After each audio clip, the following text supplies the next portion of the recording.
get you to reiterate what you said last night about you got 30% of the vote, you were having an effect, you made mad as hell, they knew that you'd started the Constitution Party, they knew that you were somebody who was taking action and getting things done, you'd already made some big films, had a lot of other successes, so they were trying to recruit you, and didn't it come down to the point of, hey, we are here to recruit you, and don't worry, your chip's going to say, don't mess with us. You know, this guy's don't touch. Yeah, yes, that did happen. Now, I was definitely being recruited, but it's more subtle than that. Well, your words, just go through the process, and then what he said. Well, what it is remember, we were friends, and we used to go to my house a lot. We'd have dinner, we'd talk, and he'd tell me about business investments, how you get involved in, you know, or they would help me with this business investment or that business investment.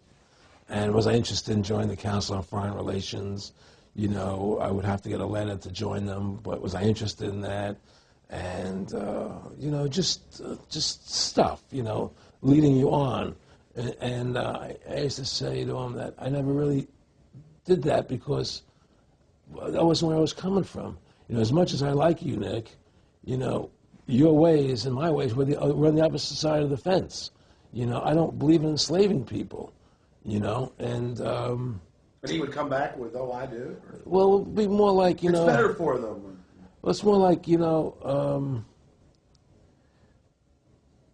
how do I put it? It was like,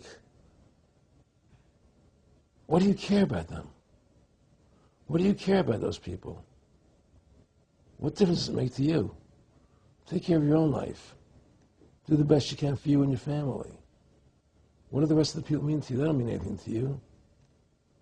They're just serfs. They're just people. You know, it was just a lack of caring, you know, and that's just not who I was. It was just sort of like cold, you know. It was just like cold, you know. And I used to say to him, what's the point of all this? You have all the money in the world you need. You have all the power you need. What's the point? You know, what's the end goal? And he said the end goal is to get everybody chipped, to control the whole society. To have the bankers, the elite people, you know, the bankers and some governor controlling the world. And I said, do all the people in the Council on Foreign Relations believe this way you do? He said, no. You know, most of them believe they're doing the right thing. A lot of them believe it's better off being socialistic. You know, we have to convince people that socialism is really capitalism. Because America's becoming a socialist country. It's a communist country today. Well, one of the things they told me was that he was at the house one night, and he would talk, and he started laughing. He said, Aaron, what do you think women's liberation was about? And I said, I had pretty conventional thinking about it at that point. I said, I think it's about women having the right to work, getting equal pay with men, just like they won the right to vote, you know? And he started to laugh. He said, you're an idiot. And I said, why am I an idiot? He said, let me tell you what that was about. We, the Rockefellers, funded that. We funded women's lib, you know? And we're the ones who got all over the newspapers and television, the Rockefeller Foundation. He says, and you want to know why? He says, there were two primary reasons.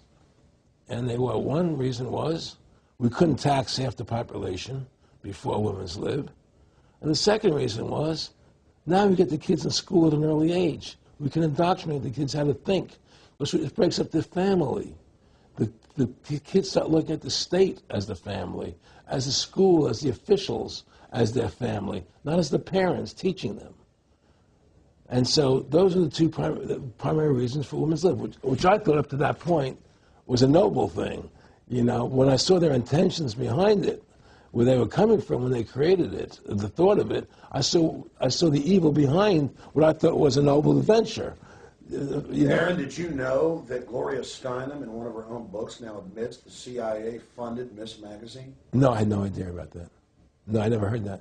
Yeah, we're going to... CIA funded Miss Magazine? Funded Miss Magazine with the stated goal of taxing women and breaking up the family. No kidding. I never heard that. Well, Nick told me. I mean, I know it, but not because I know the CIA was involved in it. Well, Gloria Steinem was proud of it. Oh, the CIA wanted to help me help women. No kidding. So they funded it, yeah. And of course, it's divide and conquer. Right, and what they do is they focus in, obviously, on real problems. Women were getting shafted in many ways, but the elite wasn't planning to help them. They were planning to really shaft them and take men away from them. Look at what they did with black families. You only had about 10% illegitimacy 50 years ago. in black communities, and now it's over 90%. And look at welfare. You were going to give you some money, but you can't have a man in the house. Right. And so that was further to degrade the family. Totally destroyed, and now illegitimacy is over 50% in the general population. Right. Well, see, the whole thing is these people control the money, so they make all the rules. You understand? And they put whatever rules they want into effect. And the truth is, America has really become a socialist, communistic country. And everybody says it's a capitalistic country. It's not a capitalistic country. You know, how can it be capitalistic when you have a central bank? That's the first. It can't be. You know, it's a planned economy. It's a planned economy. It's a phony. If they want to create prosperity, they just print dollars. They just make dollars or put digits into the economy, and now you have prosperity. You don't have real prosperity. You don't have real manufacturing. You just have money being injected in. It's an infusion of credit, which only makes the government go into more debt. Into more debt. My friendship with Nick Rockefeller was one where we expressed ideas to each other and thoughts and philosophies, and he wanted me to become part of what they were doing, and for me to become a member of the CFR, and offered various business opportunities for me to get involved in, and for me to not take up the fight or the battle that I've been taking up in the past. You know, to drop that idea, because what was the point of my fighting for the people? I was a guy who was very successful in the movie business, and I saw the truth of what was happening. I tried to express it to the people, and rather than having me express it to the people, they wanted me to join their side because I was a mover and a shaker, and rather than me opposing them, to join them. It was real simple, and he tried to recruit me into that situation, and I didn't go for it. Did he get angry when you didn't go for it? No.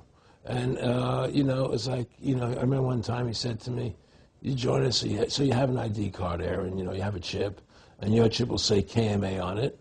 And I said, what does KMA mean? He said, it means kiss my ass. And anybody stops you, a cop or whatever, and you show them your card or your chip, and they'll know to leave you alone, because you're one of us. Why are you fighting for the people for? What is that about? The people are just, you know, they have to be ruled. They have to be, you know, the Constitution, what you're standing for, is only for a few people. It's only a few individuals that can live that way, you know, and we believe that it's best for society to be ruled by an elite people who control everything. And I said, I don't believe that. You know, I believe God put me on this earth to be the best person I could be, and put everybody on this earth to be the best they can be, not to be a slave and a sheep to you and these people. And I don't understand why you want to control everything. What is the need for that, you know? And I asked him, do all the people in the Council of Foreign Relations feel the same way you feel? He said, no, a lot of them think they're doing the right thing. They think that socialism is the best way to go. They think that, that they're doing the right thing. But the people at the top, they all know the truth of what's happening, and that's what it is. So it's compartmentalized within the elite structure as well. Of course it is. Of course it is. I mean, all the people that are in the CFR, was that 2,000-3,000 people? I forget, like Dan Rather. They don't know what's going on. They join the CFR because it's prestigious. They think it's good for business, it's good for this. You know, they don't know what's really happening. You know, the evil that comes out of it, that's emanating out of it. You know, and to me, you know, the biggest evil is what's happening right now, because what happened on 9/11 is a phony. You know, and we've never learned the truth about 9/11. That's the question I wanted to follow up on. He tells you 11 months before there's going to be an event, all this is going to happen. What did you think on the morning of 9/11? Where were you, and did you think about Nick Rockefeller and what he had told you when you saw those towers fall? No, I was actually in Tahiti when 9/11 happened, and I got a call from my son.